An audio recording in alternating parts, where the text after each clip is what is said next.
Hello, my friends. Thank you for joining us. It is our pleasure to be with you. So today, Susanna and I will be discussing the ins and outs of mediumship and channeling. So first of all, let me clear up a misconception.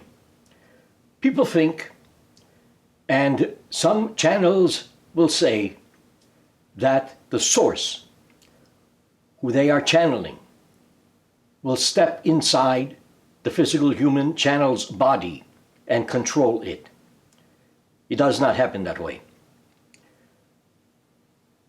The way it happens is the source and the channel will have a meeting of consciousnesses, and the channel will, in a sense only, give up the physical reality for a time. Then it will appear that the source will take control of the body, but the source is really not controlling the body. This is a play between the consciousnesses of the channel and the source, a play, and each will act out its role. So this is basically, without going into long involved details of how channels and sources take place and what they do, this is a very brief, well, let me put it this way, description of how channeling takes place. So in mediumship, how does that take place? For me, I see everything usually in my mind's eye. And what is the mind's eye? Explain that for people. Thank you. When someone comes through, who is the someone? Let's say my mother. All right.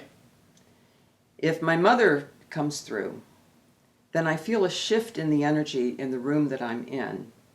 And in my mind, I see the room as it is, but also it includes her. It includes her energy. It includes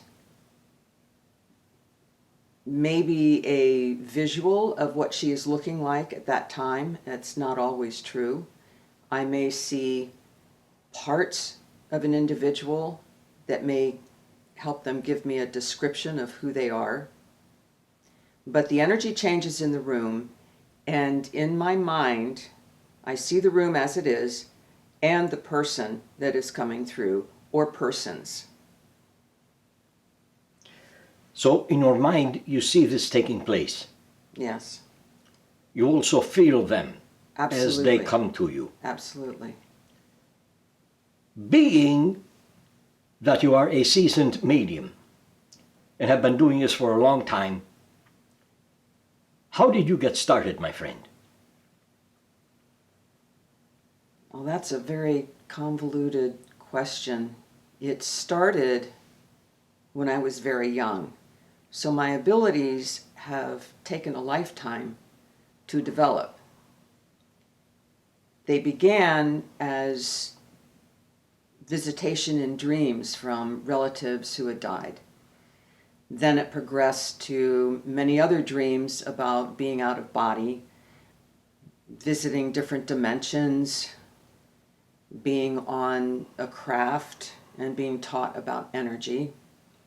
So it has all progressed until around 2002, when I had the time and the ability to open myself up farther. I would feel people standing next to me as I was going to sleep at night, or people would come and wake me up. And it just, a lot of it was a decision, it was a choice to open up and not to be fearful of what was happening. And that's the biggest thing, if you want to call fear a thing, was the biggest obstacle for me to overcome and not be fearful of anything that was happening to me, and realize that nothing was going to happen. No negative energies were going to come in and control me. No demons were going to come in. Nothing like that. That I was free without fear to explore my own mind, my own emotions, and the people that I connected with who were in the non-physical. So religious people will usually say, well, you are working with the devil. You are working with the demons. This is not of God. First of all, let me explain God to you as I see God. Not a long-bearded man floating in the sky. Not a he, not a she. But to me, God is nature. Because nature is all about cooperation. You don't have to fear getting nature mad at you. You will not be punished. You will not sin according to nature. People have free will. They use their free will in many different ways. And in their thinking, the only way is to abide by God's laws and rules. Well, if God is all-loving, there should be no laws and rules. There should be choice and free will. In the idea of channeling, the idea begins in between physical lifetimes for the human channel. And I will explain this to you. And this probably will apply for and to mediums also, my friend. So, in between physical lives, there is a connection between who is to be the source, who is to be the channel in physical terms. And basically, to put it very simply, they come to an agreement. We will work together in your next lifetime, or the lifetime after that, or the one after that, and we will be of service to people. This is how it begins. Then, as what happened with Susanna at an early age, this begins for the channel at a very early age also. But the channel does not know it yet. But in time, the physical human being, being the channel, will get to a point at which and in which all of a sudden things will change. The atmosphere will change. And something will take place. Thinking will be different. Feelings will be different. Emotions will become different. And suddenly a foreign voice will pop out of the channel's mouth and begin speaking. Now, for many people, this is very scary. This is the fear for many people. What is going on? Am I losing my mind? I'm going crazy. I just know it. You are not going crazy. You're just allowing your source, with whom you have made that decision to work together, you are allowing the source to have free will just like you do as a physical human being. And basically, this is how channeling works. Now,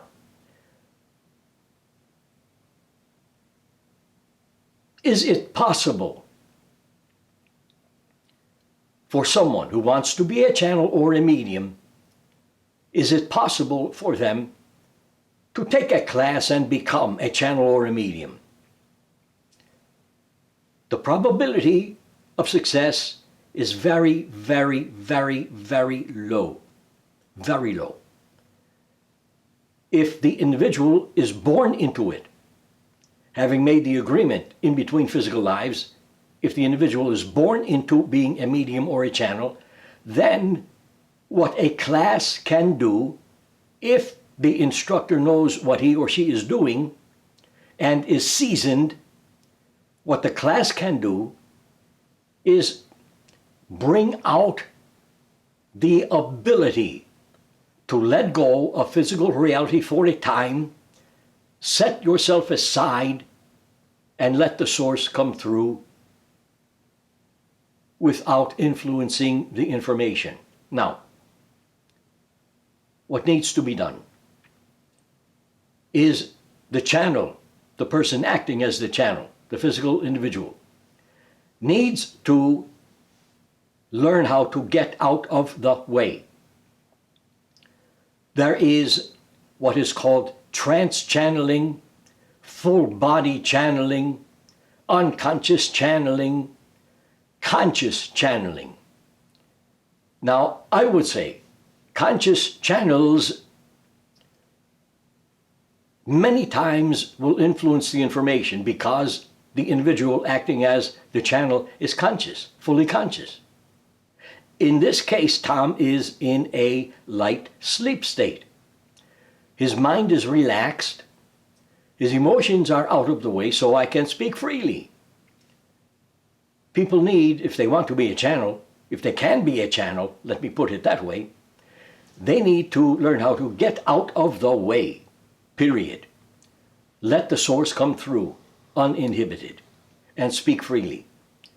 And I think it is the same thing with mediums. Am I right or wrong? Yes, absolutely. So, how did you learn to get out of the way? Practice. It takes a lot of practice. A lot of practice. It has taken me years, and it is a practice that really never ends. And as you were mentioning, conscious channeling, which has been happening more and more for me, it is even more important to get out of the way. And when I'm doing a reading, or whether I'm conscious channeling during a reading, there are times when I stop and recenter myself and make sure that I'm out of the way. That is the best way to ensure that the information that comes through is pure and authentic. And it takes a lot of practice to get yourself out of the way. And to know that, actually to trust yourself and to have faith in yourself, that you are not going crazy and everything is not in your imagination. And to validate within yourself the information that is coming through. Getting yourself out of the way just takes practice, and the practice never ends. Would you agree? Absolutely. Thank you. Everything is practice.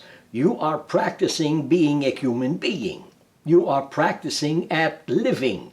You are practicing at life itself. Everything takes a lot of practice. Everything. And I will tell you something. In Tom's case, it took him 8 years to learn how to get out of the way. He finally made it. Good for him. It makes things easier for me, absolutely. So, when you are receiving information, conscious channeling, consciously, how do you know it is not you bringing forth the information? How do you know that?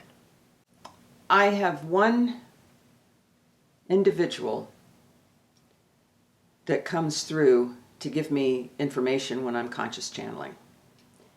And I know that it's going to happen because, again, the energy changes. And with this particular person, his energy comes so close to me, it almost feels like skin on skin. And then I know that he has something to say, and I make sure that I step aside, and I usually focus on one thing, which is usually my notebook, and I focus on that. I just stare at that, and I move farther. I imagine myself sitting to the side of me or standing to the side of me, And when this individual comes through, I step aside even more. And my whole energy, the energy of the room, everything that I'm feeling changes. But the information is there, and this individual may repeat himself 2 or 3 times, but it's there, and it's strong, and it's pure, and it's authentic. And he says things like, he speaks like I would not speak.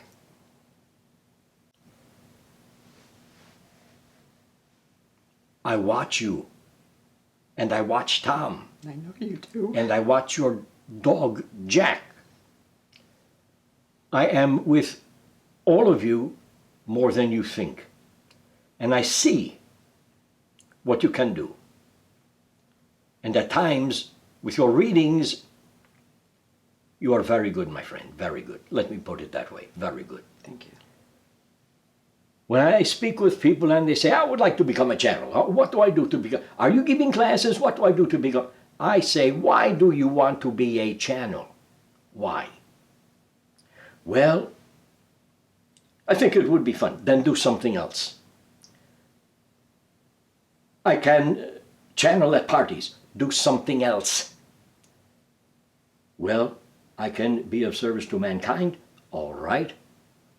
If you really feel that way, then go ahead and take a class and let the class give to you instructions on finding out, first of all, if you have been born into it. If no, do something else. If yes, then pursue it. Let it happen. I work with a few people. In physical terms, them being in physical terms, my not being in physical terms, of course you know this by now. I work with a few of them with their channeling ability, and they're coming along nicely because they're showing me that they are very serious about what they are doing. No matter what you do in life, if you really want to become accomplished, then get serious about doing it. But at the same time, have fun doing it. Because if it is not fun, it is not worth it. So don't do it. So when people bring up that they want to be a medium to you, what do you think? What do you say to them? I am curious.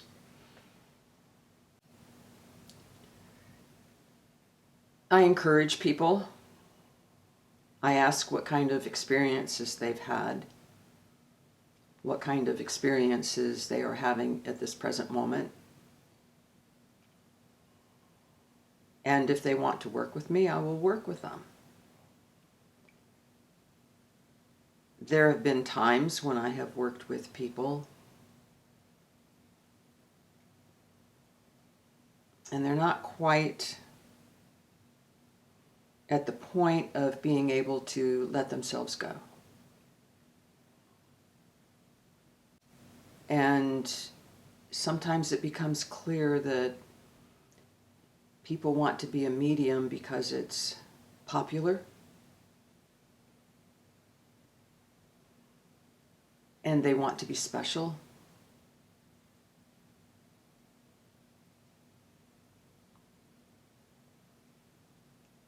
But I never discourage anyone.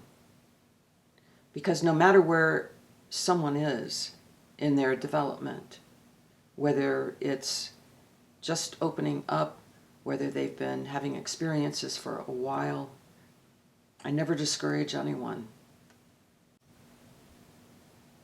And I will help them if I can. Sometimes people are very good, and sometimes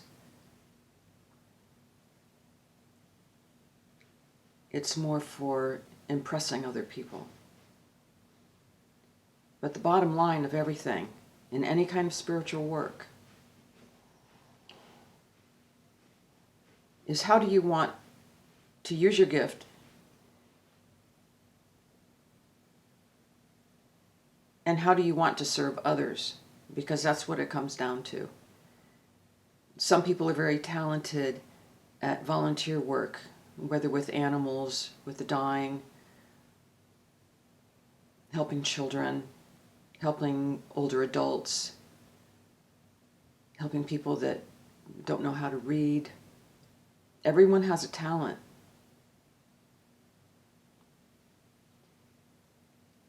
And it's how you think of your talent, how you think of yourself, and what you want to be able to give back to humanity. And so those are all of the things that I talk to people about. And some people are serious and some are not. But that is just the path that someone is on at the time. But any kind of spirituality, any kind of development, in any way of connecting with non-physical human beings, or not just human beings, anyone that's non-physical, is a good thing. And people have to find their own way.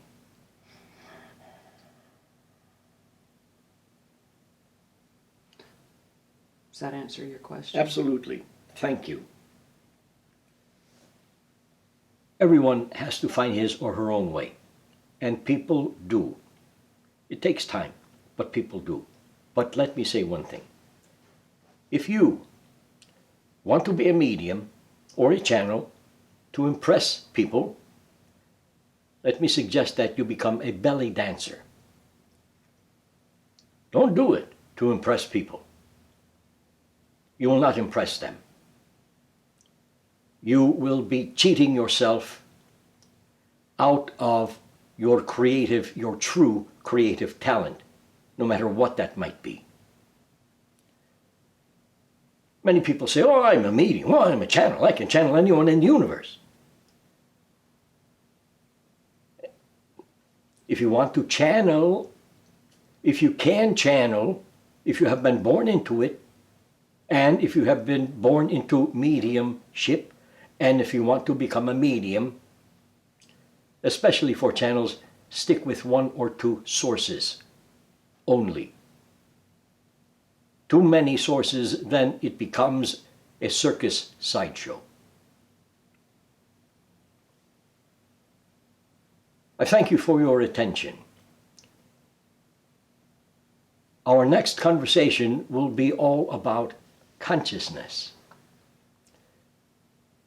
Thank you, my friends. Thank you, Susanna. Thank you.